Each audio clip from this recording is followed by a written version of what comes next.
an update on Soul Decode, a game where you can delete objects and NPCs and the world reacts. I just finished my first secret boss enemy and it wasn't easy. Depending on your choice, the boss fight can go in 3 different ways. Each of them have 3 different attacks. Just coming up with the attack ideas took me one whole week. And then, to implement those attacks, I have to make a few new primitives for my attack engine. And the animations, man, the animations. It takes me quite a while to make them, and I have to make so many for the full sprite, for the attacks, and yeah, it was tedious at some points. After I was happy with the fight, I then started working on the death map. Yes, a map, not a screen. What does that mean for the lore? Well, you will see. And all of that took me about 3 weeks and a few days. Since it was already Tuesday, I decided to add some more polish before I release my next devlog.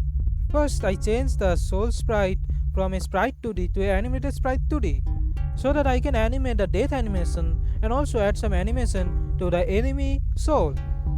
I also made a particle for the breaking animation, made another secret in the secret boss room that skips the boss fight and gives a new item. The item itself is a new armor.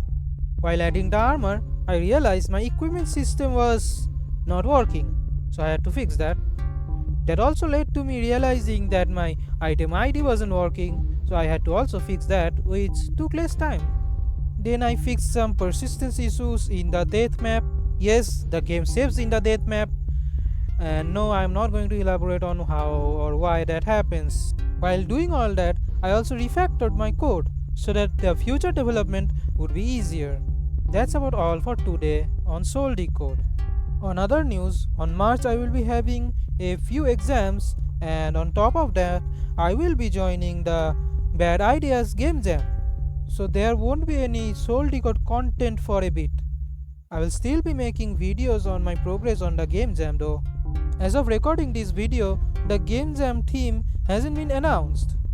But if I can come up with a good idea that is also easy to build, I might actually use Unity this time, just so I can have some experience in Unity.